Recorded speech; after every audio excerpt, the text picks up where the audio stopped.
दोस्तों, आज हमारे पास ये माइक्रोटेक कंपनी का जो साइन वेव इन्वर्टर होता है 24x7 उसकी पीसीबी है। इसमें क्या है, बैकअप मोड पे ये इन्वर्टर बिल्कुल सही चलता है, लेकिन मेंस मोड पे इसमें चार्जिंग नहीं आती है, चार्जिंग करंट इसका नहीं आता है।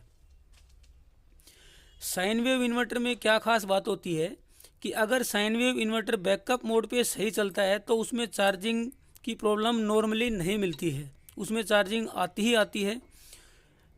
कारण क्या है, बैकअप मोड पे साइन वेव इन्वर्टर के लिए ये चारों चैनल काम करते हैं, चारों चैनल की पल्सेस काम करती हैं, चारों चैनल यहाँ पे काम करते हैं, तब आउटपुट आती है। लेकिन चार्जिंग मोड में सिर्फ 2 चैनल काम करते हैं और दोनों ही चैनल से के ड्राइव से आपकी चार्जिंग कंट्रोल हो जाती है। अगर बैकअप मोड पे चारों चैनल सही हैं तो मेंस मोड पे, चार्जिंग मोड पे 2 चैनल आपके सही ही मिलेंगे, क्योंकि इसमें अलग से एससीआर या ट्रायक नहीं होते हैं, इन मोसफेट से ही चार्जिंग होती है। तो बैकअप मोड पे अगर सही है तो चार्जिंग मोड पे भी वो सही मिलेगा। बस कुछ कंडीशन होती हैं कि वो चार्जिंग ना करे, चार्जिंग उसकी एम्पेयर 0 आए। इस सेक्शन में कोई प्रॉब्लम नहीं होती है। प्रॉब्लम होती है तो सिर्फ आपको टेस्ट पॉइंट रहेंगे, जिनको टेस्ट करके चेक करके आप पता लगा सकते हैं कि चार्जिंग एम्पेयर क्यों नहीं आया। या तो उसकी बैटरी वोल्टेज आपको यहाँ पे ज़्यादा मिलेगी कंट्रोलर पे, या फिर उसका जो चार्जिंग करंट की सेंस है वहाँ पे जो सेंस वोल्टेज है वो आपको ज़्यादा मिलेगी।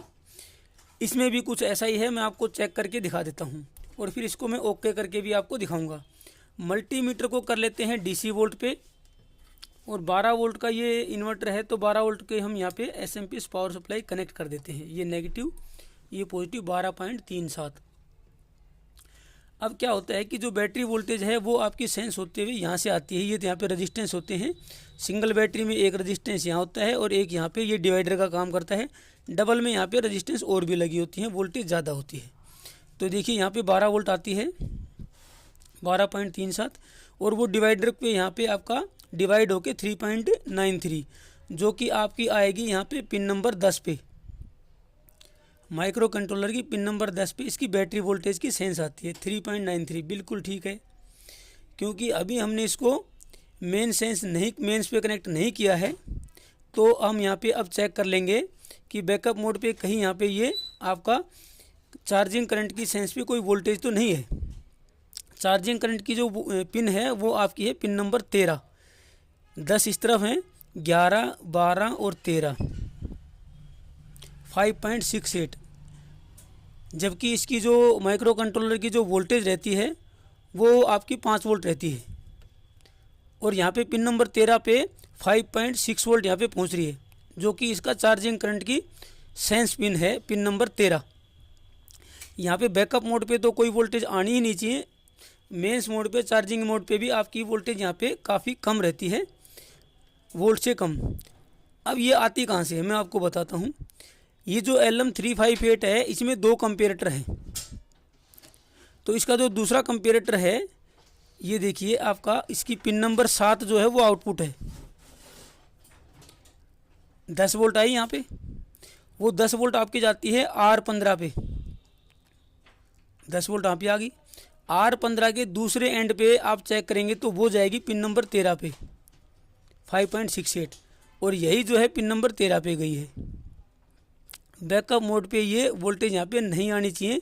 इसने पहले से ही चार्जिंग एम्पेयर को सेंस कर लिया है, चार्जिंग एम्पेयर यहाँ पे इसने मैक्सिमम पे सेंस कर लिया है, तो वो चार्जिंग यहाँ पे करंट लेगा नहीं अगर इसको मेंस पे हम कनेक्ट करेंगे पिन नंबर 7 से निकल के और आपके रेजिस्टेंस के थ्रू होते हुए R15 से, और ये पिन नंबर 13 पे आती है। यानी कि ये आपकी LM358 यहाँ पे ख़राब है। ओवरलोड और चार्जिंग करंट ये सेंस करती है। यहाँ पे पिन नंबर 1 पे आपका ओवरलोड का रहता है, इसका पिन नंबर 7 से जो आउट आती है वो आपकी चार्जिंग करंट की रहती है। तो इसका एक कंपेरेटर यहाँ पे ख़राब हो चुका है, पिन नंबर 1 पे देखिए वोल्टेज नहीं है, तो ये तो ठीक है। इस LM358 है, इसके अंदर 2 कंपेरेटर हैं, तो उसमें से आपका एक कंपेरेटर ख़राब हो चुका है जिसकी आउटपुट पिन नंबर 7 है। अब इसको मैं यहाँ पे निकालता हूँ और आपको ओके यहाँ पे कनेक्ट करके लगा के दिखा देता हूँ।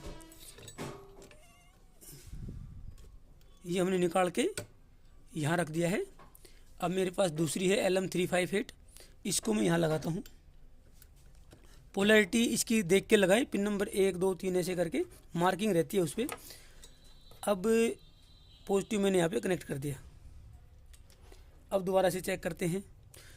बैटरी वोल्टेज तो आपकी इससे कोई लेना देना है नहीं, वो तो डायरेक्ट रेजिस्टेंस से डिवाइड होकर आती है, तो वो यहाँ पे 3.93 एचटी है। पिन नंबर 13 पे देखते हैं। अब कोई वोल्टेज यहाँ पे नहीं आई है, जो कि पहले यहाँ पे 5.6 वोल्ट थी। और पिन नंबर 7 पे देखेंगे तो यहाँ पे भी नहीं मिलेगी वो। पिन नंबर 7 पे भी नहीं मिली तो पिन नंबर 13 पे भी नहीं मिलेगी। ठीक है, ये कभी कभी यहाँ पे डायोड लगे होते हैं, वो भी शॉर्ट हो जाते हैं, वो भी यहाँ पे दिक्कत करते हैं। तो अभी फ़िलहाल हमने यहाँ पे चेक किया तो ये आपका सिर्फ LM358 जो था वो ख़राब था, उसको हमने चेंज कर दिया है। अब इसकी पिन नंबर 13 पे कोई वोल्टेज नहीं है। अब इसको हम PCB को कनेक्ट करके इन्वर्टर में चेक करेंगे तो इसकी चार्जिंग यहाँ पे आ जाएगी। मैं आपको चेक भी करवा देता हूँ। PCB को हमने माउंट कर दिया है बैकअप मोड पे, ये बिल्कुल सही है।